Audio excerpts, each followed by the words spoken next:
All right, guys, look at that. We're making smoke. Well, at least knocking trees over. So that's the pin lock that we needed. Thankfully, Volvo had one laying around. We got the 140 back up and running. But we're gonna basically clear everything from over there to over there. Just all these trees are come down, stumps, everything. So we are on the iPhone because I haven't really replaced the GoPro yet. So whatever. I hope it looks good still. We'll put you on the new tripod. We're just finishing up, opening up this job. Set you up there. How about that? We're just took this tree down first. Let's give working area. Once we get this out of the hole, then once we get that out of the hole, then we'll kind of flatten the area and then start making our debris piles. And then start taking down these other big ones. That was probably the second biggest one. That one's a big one. Oh, we have to come this way. We'll see.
Sun's out now, so I gotta be careful because it gets a little, iPhone doesn't like the sun. So I think what I'm gonna take down next is probably, actually I'm gonna move the debris pile from here. I'm gonna start separating it out over here. Put stumps over by the front. It was really handy to have the skizzer here, but it's not ready yet. So we're gonna take down those two next. I'm gonna push them this way if we can, once I move that.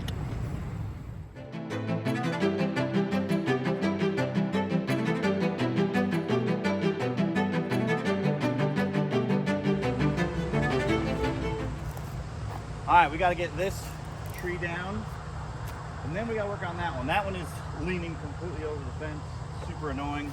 I don't know how I'm going to get down yet, but we'll figure it out.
Backup 461. It is fully stocked. It's a potato, but my good one will be back soon. So this is the annoying tree, because there's this beautiful fence here and the neighbor's garage is right there. Not that the tree hit the garage, it never hit the fence. And all of it, I mean all of it, is growing.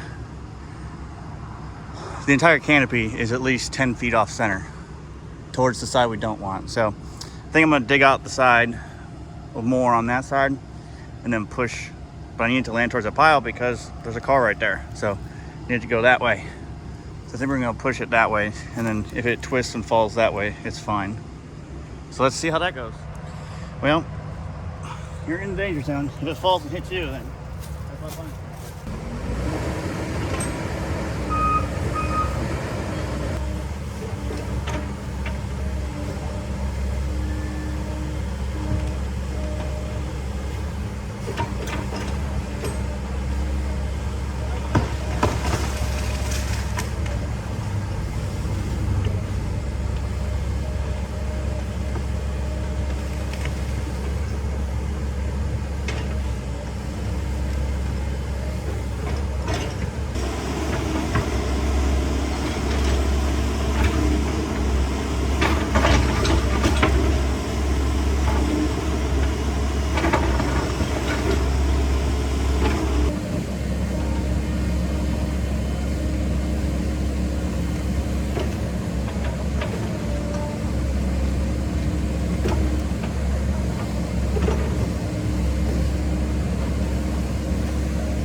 Volvo does not like pushing. We got this tree started to move, but the wind is just not cooperating. It's just gusts of 35 plus, it feels like. I mean, just moving stuff across the job site.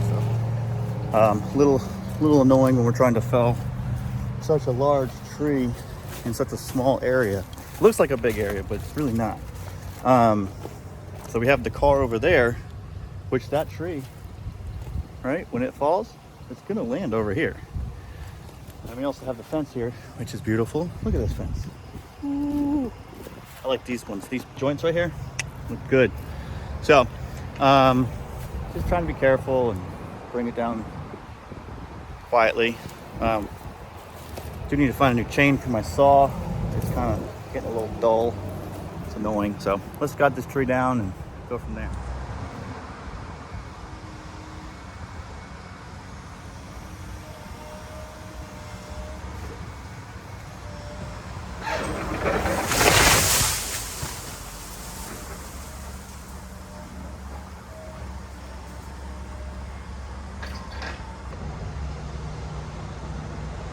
I wanted to go more this way, but the wind was blowing that way, and the wind won once it started moving. So all right, we got 1, 2, 3, 4 left in a Magnolia. Not bad. And now it's raining. It's about to rain pretty good, so I can get the phone out of the rain and we'll wait to sit on the truck. If I wasn't cutting everything up and doing all that stuff, like, it was just a cheaper, we'd rip right through it. But there's thunder over there.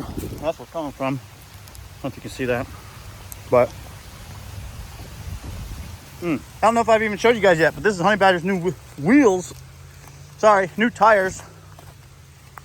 Most aggressive tread we could find. Some Kelly's 19.5s. Driving through this pretty good. No issues. And 2 trucks already got stuck in that today, actually. Look at that. So, thankful to have those on. Okay, so back here today. Just processing up this timber, these trees, whatever you want, because it's not timber. These trees that we knocked down. Definitely gonna stack it up front so the grapple truck can come get it. I'm gonna stack it in brush, logs, and stumps. And then we actually have another spot down the street we gotta walk the excavator to clear some more. I don't know, I haven't seen it, but it's over there. Once we finish this up today. So, Herc, who has cost me tens of thousands of dollars in the last few months due to negligence and ignorance and not delivering equipment when I need it there, and still taking my money, and I don't know, all this terrible stuff. They wanted to come get this machine today, even though I've already paid for it today. They said another client needs it more, literally. I was like, I said, well, it's a race. I was an hour and a half out when they told me that. I told them, well, you got an hour and a half to go pick it up before I get there. Now, Honey Badger, right here, I don't know if you can see him. Honey Badger is now a roadblock. That is the only way in and out for the excavator. So we're safe today. They ain't taking the machine today. So that's just dumb. How are you gonna take someone's money and then take the machine too? No more. Not playing games with these rental companies. We're just gonna go buy one. Anyways, just got an email. Lacey's talking to customers. But anyways, yeah, let's get this cleaned up.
Tires are caked up today. As you can see, they're working. It rained a bunch yesterday. Alright, so that area is pretty much cleared, at least for the excavators portion of the project. Gotta put a culvert in right here. But this driveway is really short, but also cramped at the entrance. Client wants these 2 trees down. 1 and 2. The power lines. Kind of annoying without a skid steer, that's for sure. The excavator's a little too big for all this.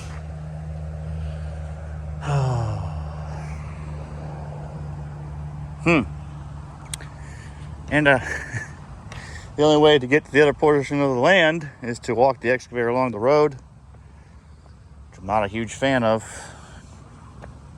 But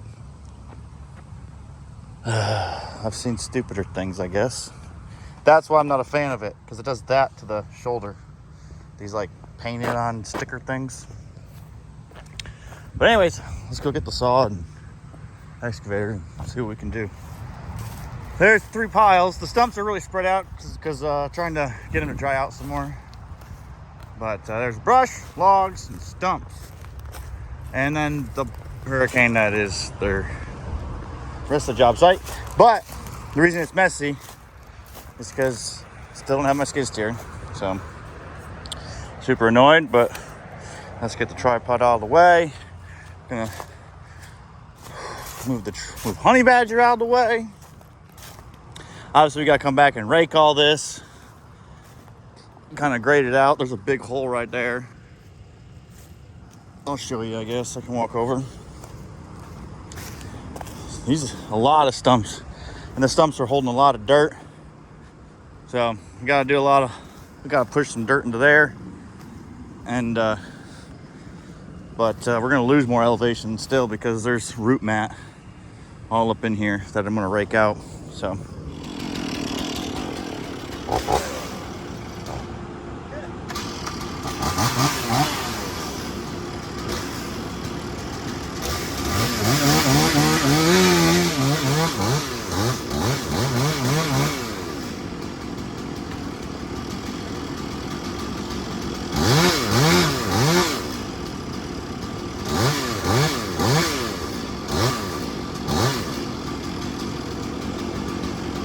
bumpity bump.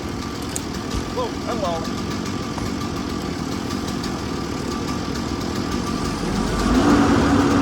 There we go.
Ta-da! All right, let's make a little pile with it. This is a little Kodam, little just shit tree. I don't even remember what the tree it was. Probably a little oak. But see all those little roots? See how there's a lot of here? I'll see how I'm gonna shake it, a lot of stuff falls out. I'm gonna try and flip it around one-handed, so bear with me. Alright. That's good enough. So see right here, all that sand and dirt trapped in there? That's because this tree was just alive. Literally just killed it. And those roots were wet. They were pulling water into them. And because of that, all that dirt and sand and everything gets real compacted and tight in there. And that's why I say when the roots will start to die, they'll start to dry out and it'll come out cleaner when we go to do a root rake after mulching. It's because that doesn't happen. When we go and rake and pull stumps out after we mulch or after the trees have died, the trees come out very clean. They don't really have a lot of those finger roots, and just that's a much cleaner, simpler process. You lose a lot less soil that way. This spot, unfortunately, does have a dip in it now, but this is a driveway. It will be built up. I can't remember what he's using. I think he wanted to use mulch, but since this is wetlands, he's going to have to use some sort of aggregate like crushed concrete or not paper base, millings. Man, my brain is fried. Just now, words are hard right now. Anyways, I'm gonna get this over there. We're not getting to the other side, unfortunately. Not enough time. But we'll be back for that. So, thanks for watching. If you need land cleared, or forestry mulched, or you just want to dig a hole in the ground, or you just want to give me money, whatever, give me a call. 386-843-5266, or preferably text. Or if you email, then Lacey can handle it, and then I don't have to handle it because she's much better at it. Email is office@FL for Florida treeshop.com. So office@fltreeshop.com. And please subscribe and like and share the video to your Facebook page. If you like Volvo excavators, you gotta get your head checked because they get the job done, but man, do you hate it the whole time. So thankful it's here. We made some money, you know, but this is pretty much the straw that broke the camel's back on if I should purchase the 315 or not. When you factor in rental costs, downtime due to poor management of the rental company, from the rental company, and then also just growth potential, having an excavator on standby, it just makes sense to spend the money and buy it. It's like 200 grand for the excavator, which isn't really terrible. In fact, I was surprised that it was so cheap for a brand new 315. So we'll see. There is I do want to look. I think there's a 320 zero swing, and I want to look at that too. You know, it's 5 extra metric tons of weight on the machine, but still very compact. And I think it has longer tracks. So if it's just a little bit more, maybe we'll get that. But we'll see. The 315 is a great machine as is, but a 320 zero swing would be money as well. So I'm kind of at a standstill now, guys. I can't. This is the last work I could do without a skid steer. Now I need a skid steer before I can go farther. And I don't have a skid steer right now. Come on, Caterpillar. Give me my machine. All right, guys. Peace.